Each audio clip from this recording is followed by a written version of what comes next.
Okay, so this show has changed a lot of characters. We've talked about that. But the change that they made to this character is mind-boggling. The hell? All right, so this episode is kind of a mixed bag for me. There are elements I really like, elements that I don't really like, and some odd elements that are just kind of fun to this episode that I enjoyed watching. I don't believe you. But let's dig into that. And I want to say the opening of this, again, I'm not going to talk about the hook because we've said all that. These hooks aren't very good. But one thing that's kind of fun, there's a lot of references in this episode in particular to the 60s Batman show. You know, the campy one with Adam West and Burt Ward. But we see King Tut, and I know he's in the comic books. I don't know if he was originally created for the 60s Batman. I have a feeling that he was in the comic books before that. I don't know. Let me know in the comments. I remember him most from the 60s Batman, which was just a quintessential element of the campiness of the 60s Batman, is this guy that dresses up like King Tut and truly believes he is King Tut. They tie him in and fold him into this story really well. We introduce him at the beginning, and then obviously we see where he comes from. And by the way, before I get too far into this, there will be spoilers in this review. So if you have not seen this episode, pause this, save it into your favorites or your watch later, and then watch the episode and come back and watch the rest of it here. You know, and you don't even have to go anywhere. I think you could watch the episodes and my review on the same device. TV, iPhone, iPad, whatever. Okay, so now that you're back, everybody here has watched the episode, right? Right? Yeah, so this obviously is the episode that sets up, or we see Dr. Quinzel become Harley Quinn. Although, I don't think they actually call her Harley Quinn in this, now that I'm thinking about it. But she's Jester. Look, it's Harley Quinn. I don't think we're making any progress at all. We see now some of the scenes that we've seen with her just as a psychiatrist when she was talking to Bruce Wayne. Now it starts to make sense. She's got a little bit of an edge to her, a little bit of a aggressiveness in her behavior. So it's presumable she's always been Harley Quinn, or this version, this alter ego that goes further to cure her patients in her mind. This is the character that I'm talking about when I say that they made a bold change to a character. Now, going back, we know that Harley Quinn was originated and created for Batman the Animated Series. One of the most famous characters of Batman today was originated just as a henchman, just as a sidekick from the Batman the Animated Series. And now we've seen her in movies, we've seen her on her own animated series, we've seen a lot of renditions of her, and all of those renditions sort of pay homage to that original creation of Harley Quinn, right? Okay. So as it should, right? They created Harley Quinn, she's in love with the Joker, she wants to, she's trying to please him, and that sort of springboarded all of these other iterations of Harley Quinn out there. And all of them sort of stay a little true to that source material. Now we have a new series by Bruce Timm. They take Harley Quinn and go a completely different direction with her. We, so far, have not met the Joker. We don't know if the Joker exists in this world. So she's not a sidekick, and she is completely on her own. She is not doing anything to please the Joker. And I as much as that blows my mind, I like it. I like that she's an independent character and sort of out from under the shadow of the Joker. Although I know that Max series, Harley Quinn in her own series, that's sort of the big theme of that show, is her trying to become a villain on her own. This is just, she is a villain on her own, and pretty formidable. I will say this as a blanket statement. I'm not a huge Harley Quinn fan. She never really connected for me, even in the original series and the different iterations. It just not my kind of thing. Fine, geez. But I totally understand the popularity around her and why that is such a major character, and a major character for a lot of people to associate with. But this interpretation, again, I'm not all that crazy about this interpretation, because really it's more creepy than anything else. You've got to learn to laugh it off. Even how her voice changes when she becomes the Harley Quinn persona, Very creepy. If you're not bleeding, you're not working hard enough. But I kind of dig that they took this character that they originated, that they created 30 years ago, and then went, let's do a 180. Let's wipe out everything we've known about this character. And there is truly, other than her being a psychiatrist and dressing up like a jester or Harley Quinn, I'm trying to think of any other similarities. She's not cute. She's not whimsical and silly and goofy and childlike, playful. Let's roleplay. No. She is serious and scary. The kings don't run this court anymore. And, you know, it's sort of like the like horror clown sort of element.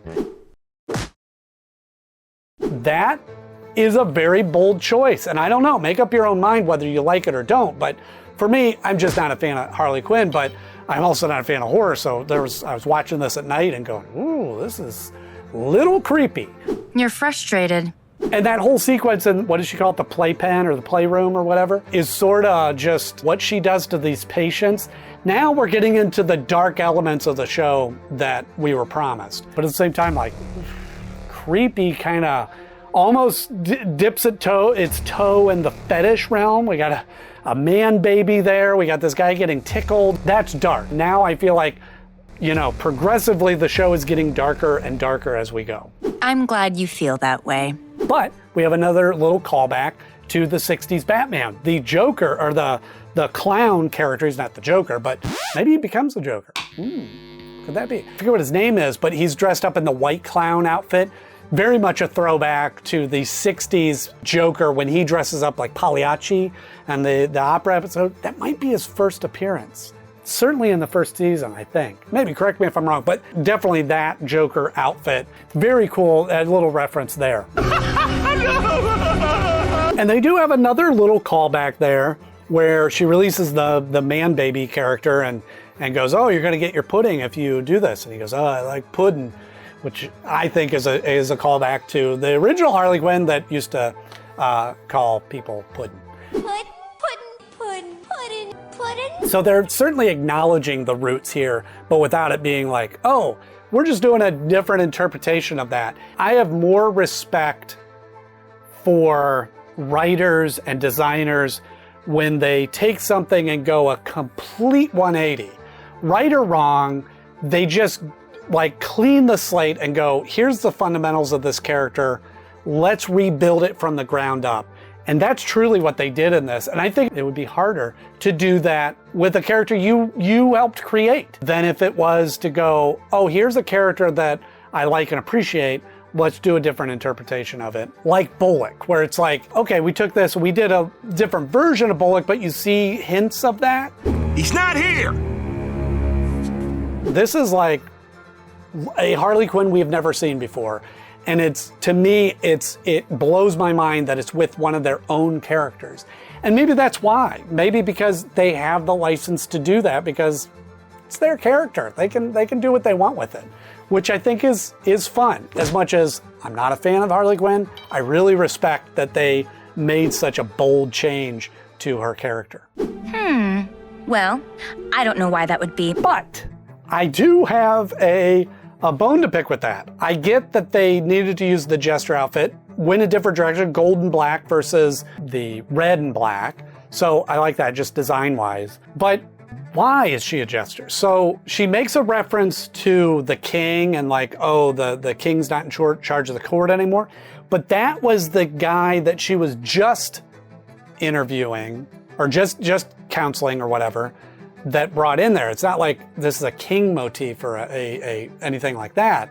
So presumably she was already a jester. Oh, wait a minute. It just clicked with me.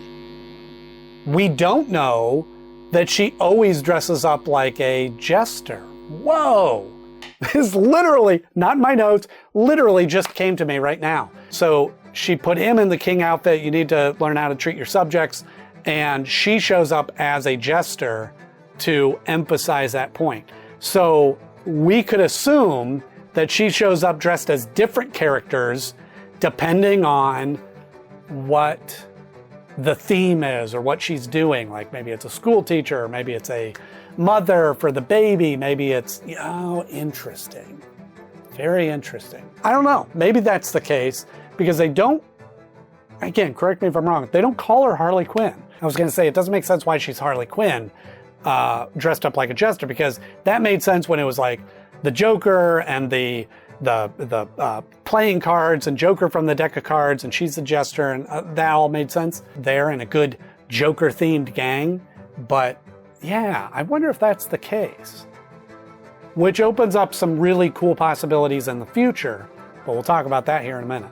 There's something more going on here. And this episode really showcases Batman. We don't see much, if any, of Bruce Wayne in this. I don't think we saw Bruce Wayne at all, which definitely, I think, more so these episodes focus on Batman than they do Bruce Wayne. You really need both sides, but this episode in particular, focuses on Batman, although when we saw Bruce Wayne, he was being counseled by Dr. Quinzel in the previous episode. They didn't fold that back in. Quinzel!